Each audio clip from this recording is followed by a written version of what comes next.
Conestee, how ye? Welcome back to the Candlelit Tales podcast, where we tell stories from Irish mythology and folklore and chat about them. With this series of stories, we're telling, and in some cases retelling, the classics of Irish myths. If you don't know much about Irish mythology, you might be familiar with these stories. And if you're just starting to explore the wonderful world of Irish mythology, these are a really good place to start. Of course, you have loads of other podcasts you can start listening to if you want to go back. This story is the story of Fionn and the Dragon. This podcast is brought to you by our supporters at Patreon. You can join them by going over to patreon.com/Candlelit Tales or make a one-time donation by the PayPal button on our website. Like and share, and above all, enjoy these stories. For now, here's Sorcha. Tell us a story, will you? Samhain was approaching. The start of a new year, the day that stands outside of time. The day that's in the year and a day. The ending of the old year, the extinguishing of the fires, and the kindling of the new.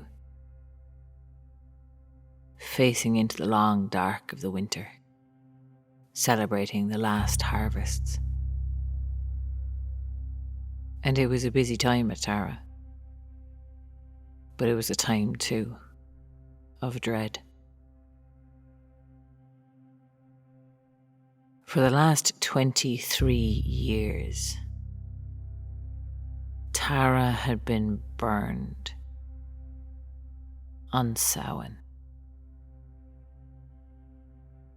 For the last 23 years, something had emerged and played sweet music on a timpan. And that music was so sweet that all who heard it fell into a slumber.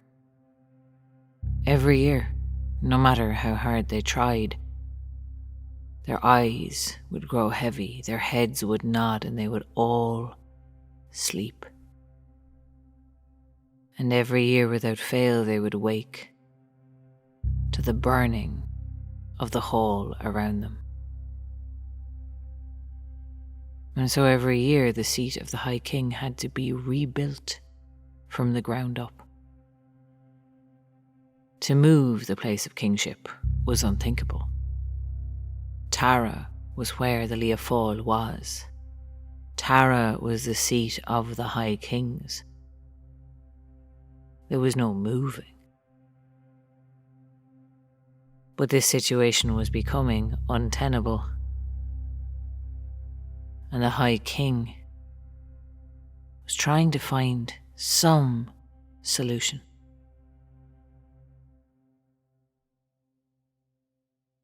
For the last few years now, the Fianna had come.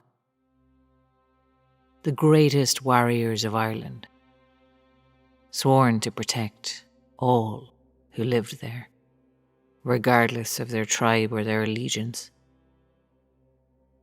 Sworn to protect them, not just from raiders from overseas, but also from those threats of the other world.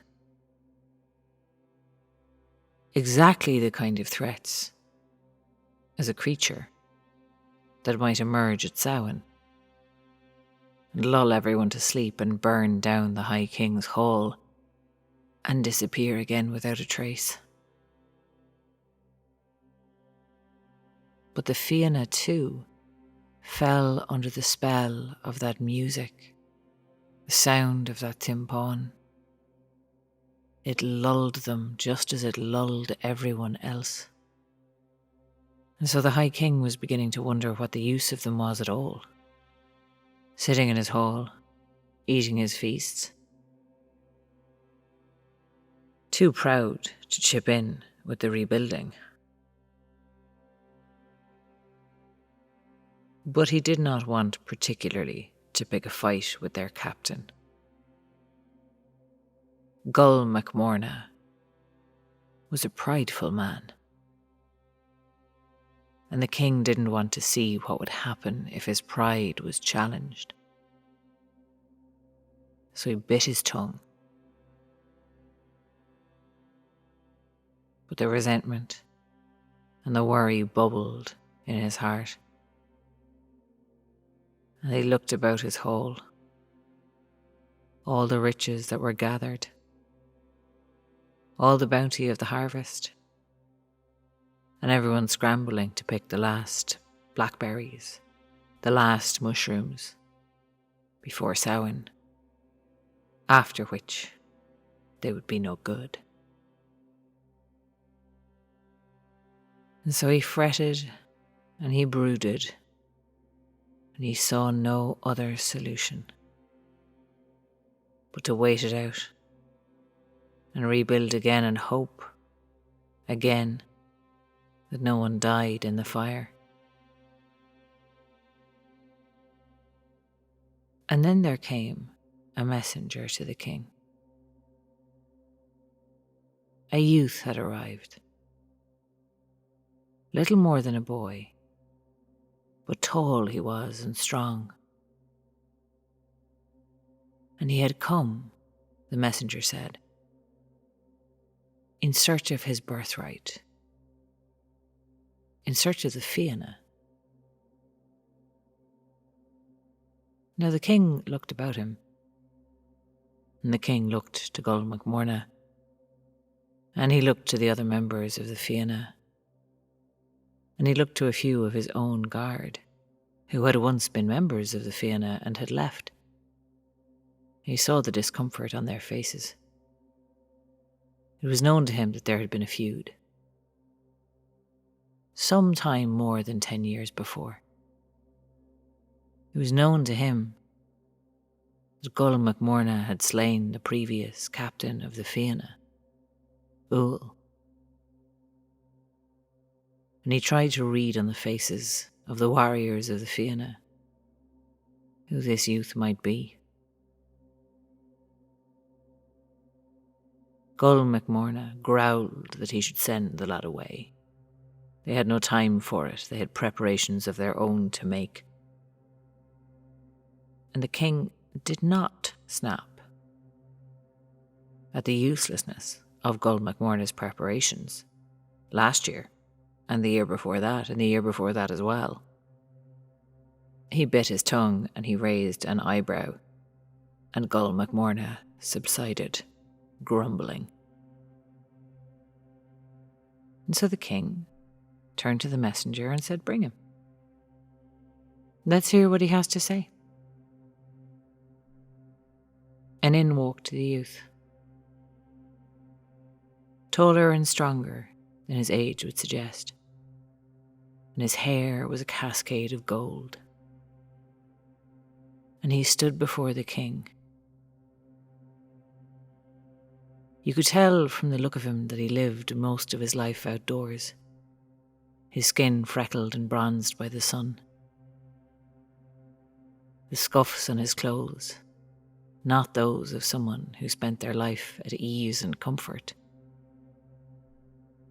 The cuts across his knuckles, the calluses on his hands, showing someone who lived in the wilderness, who knew how to fend for himself.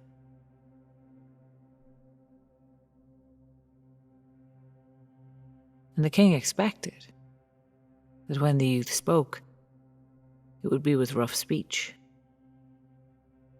Gul MacMorna, the captain of the Fianna, was not the most eloquent person. But this boy, when he spoke with the poise and the eloquence of a poet.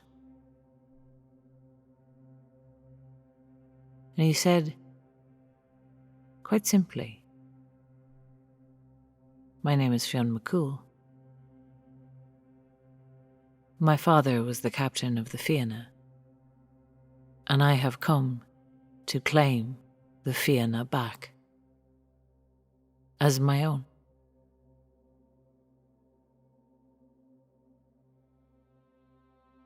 The High King saw Gul MacMorna bristle and begin to stand, but he held up a hand. "Is it a duel that you're seeking?" Is it a single combat with Gul MacMorna that you wish for? Is it vengeance that you want? The king asked. And the boy looked between the king and the captain, and back to the king again. And he said, I've no need of that.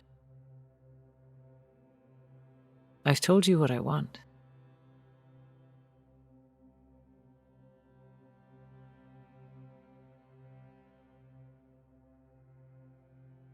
The High King thought for a moment.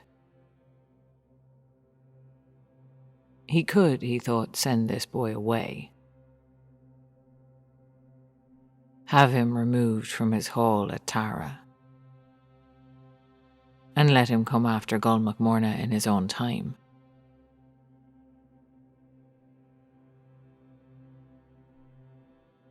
But he was not feeling particularly well disposed towards Gul MacMorna these days.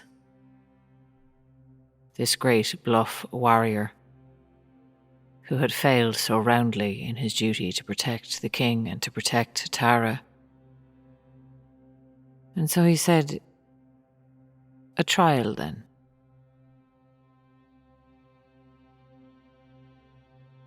If it's not to be a single combat, let you prove yourself another way. If you can do what he has not, if you can stop the creature that has come and burned down Tara for the last 23 years, I think you'll have earned the captaincy of the Fianna. He could see Gul MacMorna wanting to splutter and protest, but he could also see Gul MacMorna notice the expressions on the faces of the Fianna.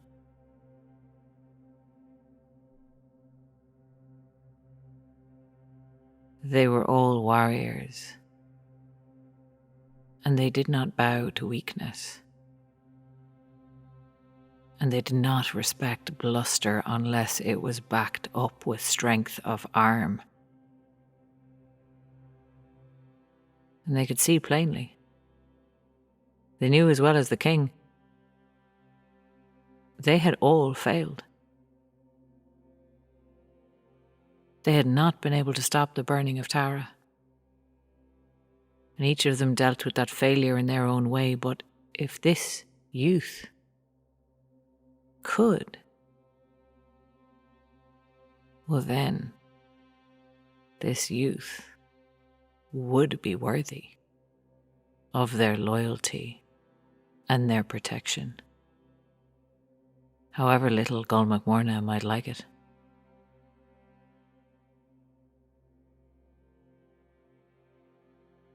Fionn kept his composure.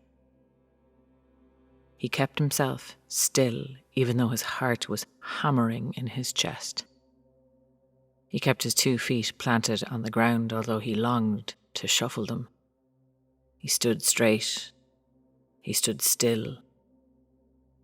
And he addressed the king, although he could feel the presence of Gul MacMorna tugging at the side of his eyes, the longing to look into the face of the man who had killed his father, who he had been hidden from his whole life, lest Gul find him and destroy him before he could grow up to be a challenge.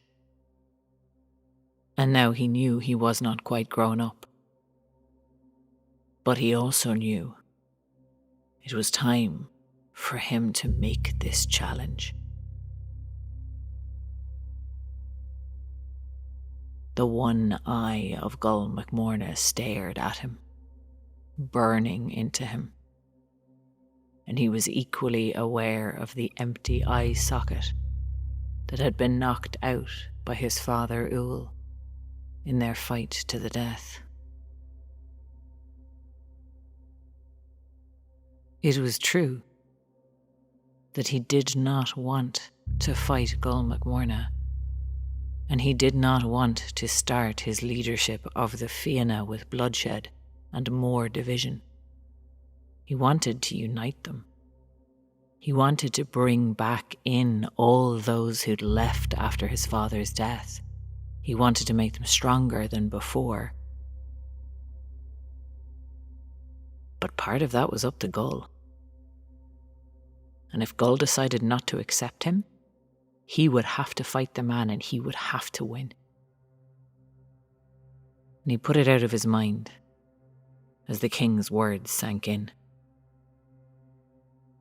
And when he was ushered away to make his preparations, he breathed a sigh of relief.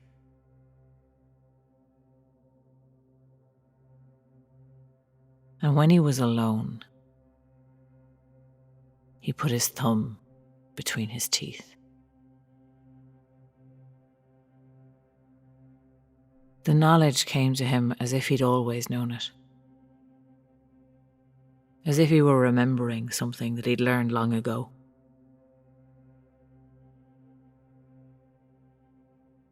That Fionn Mac Cumhaill, the fairy musician, lived in the She of Fianna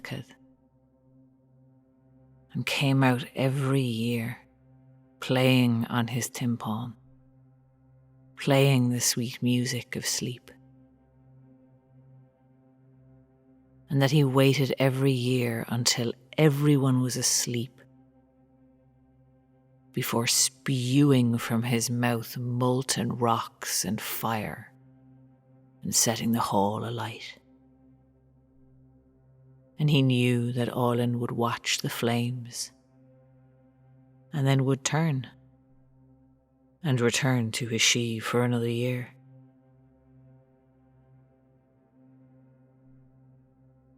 And with this knowledge came the understanding that if he were to defeat this creature, the first and most important thing was that he would have to stay awake. And how he was going to do that, Fionn did not know.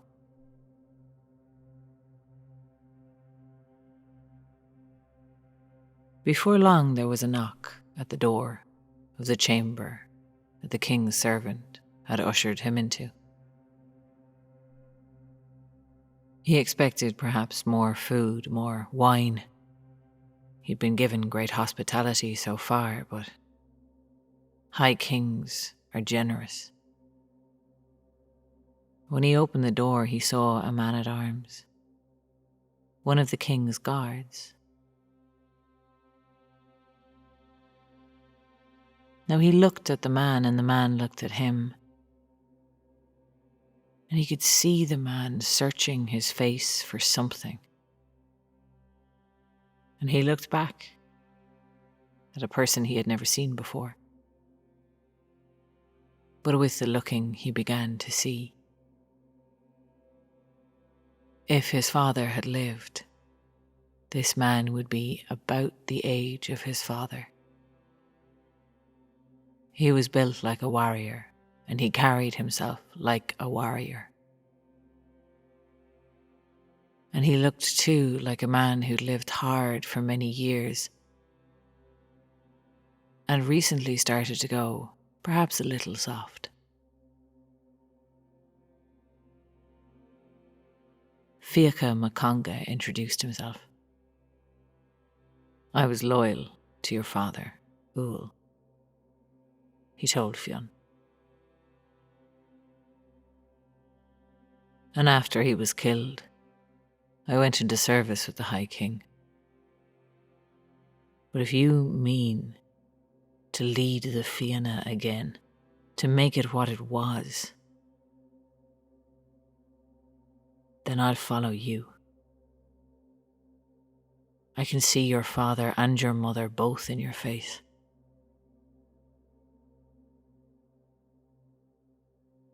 And Fionn clasped hands with Fionn Mac Cumhaill.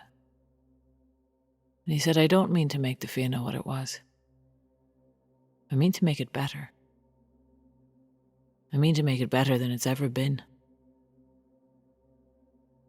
And I'm glad of your loyalty. I'm glad of your support. And I'll take it gratefully. Fianna nodded. And then he said, I've been holding on to this. And he passed Fionn a spear. It's poison, he said. So mind you don't cut yourself on it.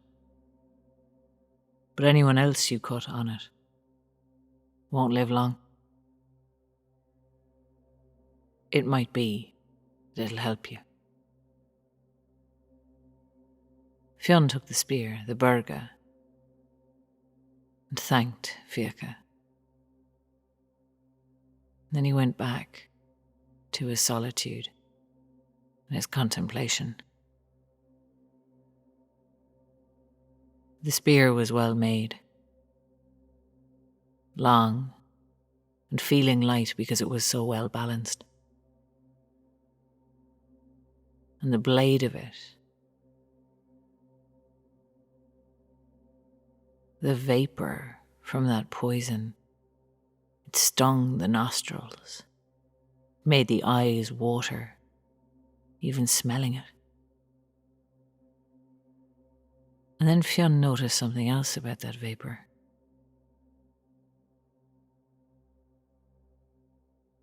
When night began to fall on Samhain, there was a feast. There was always a feast. Even if the world were to end, there would be a feast on Samhain. But there was a note of hysteria under the laughter. The musicians played a little too loudly. The conversation was a little too brittle. Because everyone knew what was coming. They could feast and they could celebrate, but at some point they would feel the pull of sleep, and after that they'd wake up to a hall burned to the ground. Fionn could hear them from outside the hall where he waited, armed with the spear that Fianna had given him, waiting for darkness to come, waiting for the fairy musician to emerge from his she. And as the revelry within reached a peak, he saw. Even in the darkness of the night, he saw the hillside open, and out of it, the tall, thin form of the fairy musician climb.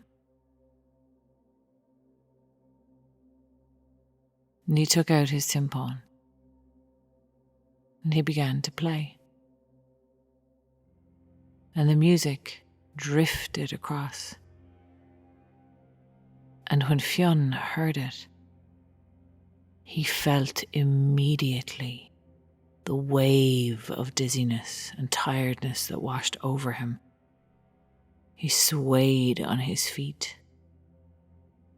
And then he took the spear, the burga, the poisoned spear, and he pressed the poisoned tip of it into the flesh of his forehead. And it stung his skin. And the vapours stung his nostrils and made his eyes water, and it jolted him awake. But he could hear, from inside the hall, the sounds of revelry began to fade.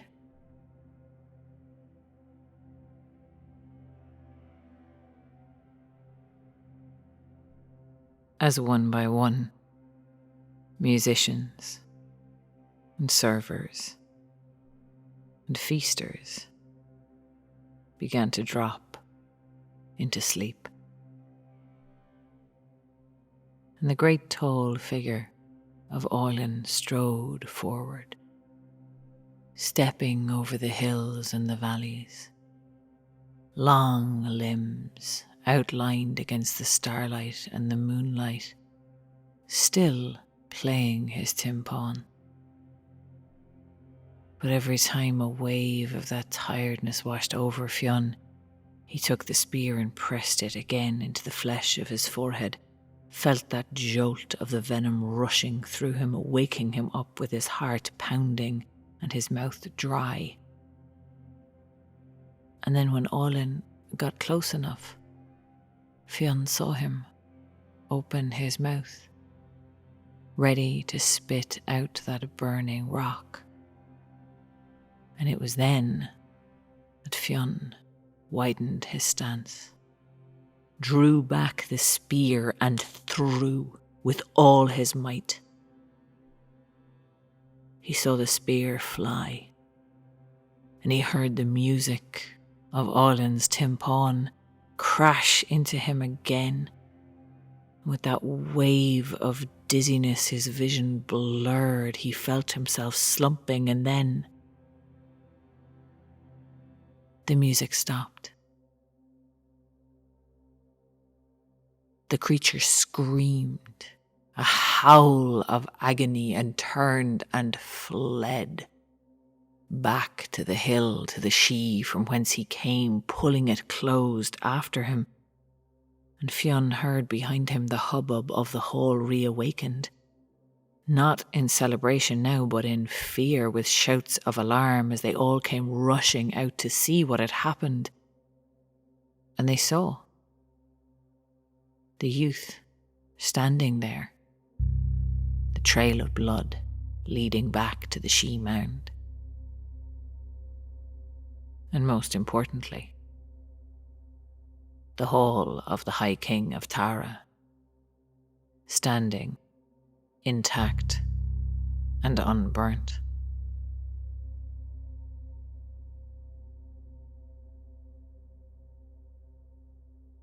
In the morning,